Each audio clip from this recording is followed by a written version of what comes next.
Hey guys, here we got ourselves a 2014 Nissan Altima. I think it's a 2.5 liter in this. This thing's got the good old rough idle. If you can listen, I'm going to try and get the phone here close so you can listen. Kind of sounds like we have an EGR problem, right? I mean, like on old school vehicles that I used to work on, we'd have the EGR valve stuck on and get a vehicle runs like this. This thing clears right up when you step on the accelerator and rev it up. I'm going to take a look here at the scan data. I want to take a look at the exhaust camshaft. I think these things are common for these things getting stuck.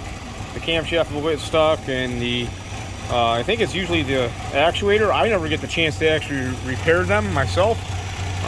So we've got our exhaust cam right here. I don't know where the actuators are. Probably up front over here. I don't even know. But what I want to do is look at the scan data and check out what our degrees are of our camshaft. So diagnosis, we're going to go right to control unit, and we're going to hit engine. And I think at idle this should be real close to 0 degrees. When these things get stuck, they'll be like way high.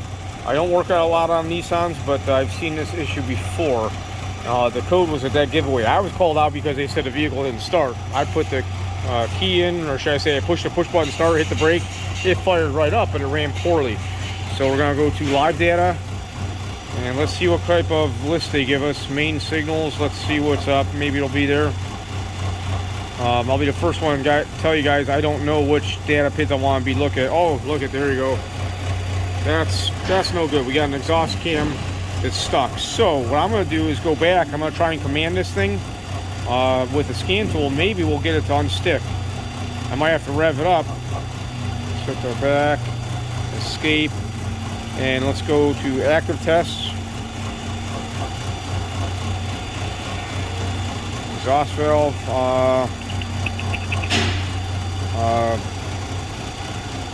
I don't really care. Let's take a look at exhaust valve angle intake. Trying to find that. I probably passed it up.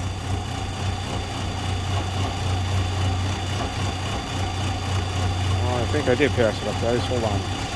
That's the problem sometimes, trying to hold the phone. They have other people's way. So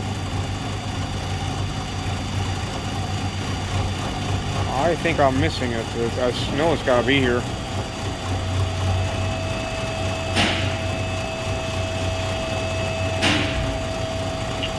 Or maybe it's not here. We can just select all and scroll through it later and hit OK. It's going to be a lot of data pins to watch. So engine speed must be greater than 2,000 RPM. Let's go ahead. Oh no. Oh no, check this out. Guys, my scan tool's getting soaking wet because we got a radiator leak of some sort or something going on. What the heck's going on here? This is all soaking wet. You might be able to see the steam rising up. It blew the water right on my scan tool. I gotta wipe this off. Hang on, wipe it on my shirt and my jacket. I don't think there's any shop towels around. I'm not gonna use that one. Dang, this is not cool. Oh man, I hope I didn't damage my tool. I mean, you can see that got all wet. All right, I think it'll be okay. I'm gonna try and rev this thing up. Yeah, that's a lot of moisture there. This thing probably has a bad radiator too or something. Let's see.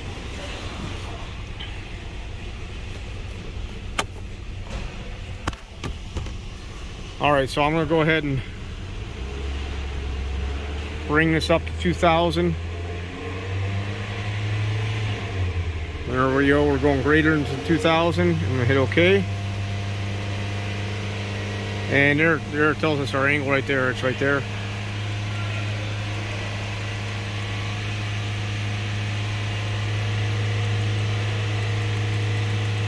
And I think it's stuck.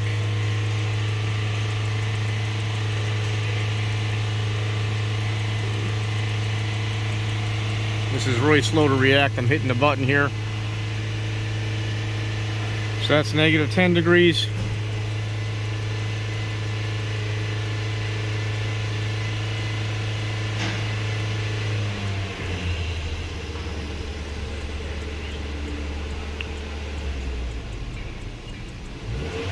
Oh, there we go. We got some movement.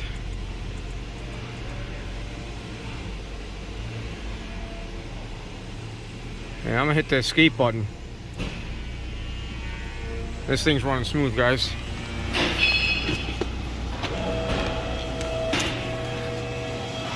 I don't know if we've got ourselves a coolant leak or what. You can see the steam rolling up there, but this thing is purring like a kitten. So I'm gonna check the oil and see what the oil looks like. Let's go ahead over here, turn the key off, and I do that to see if I can find myself a rag.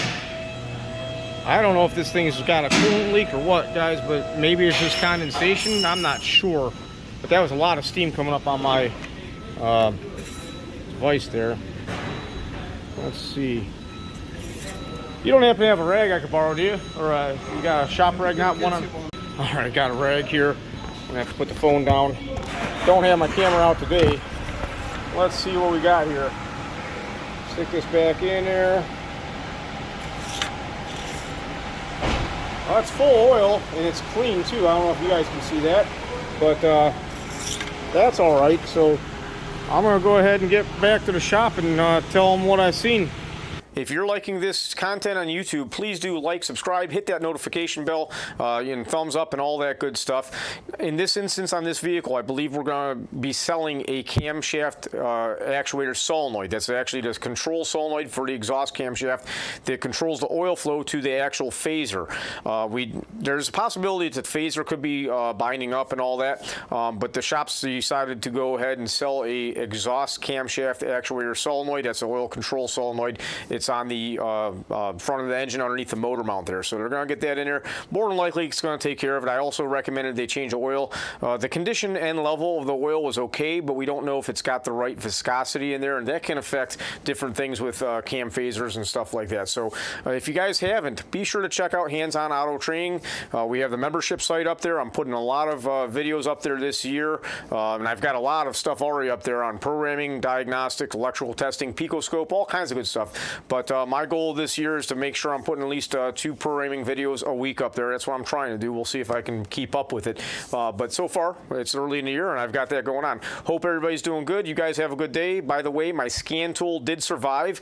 I think that was just a lot of condensation steaming up off the radiator. This thing was outside, I guess.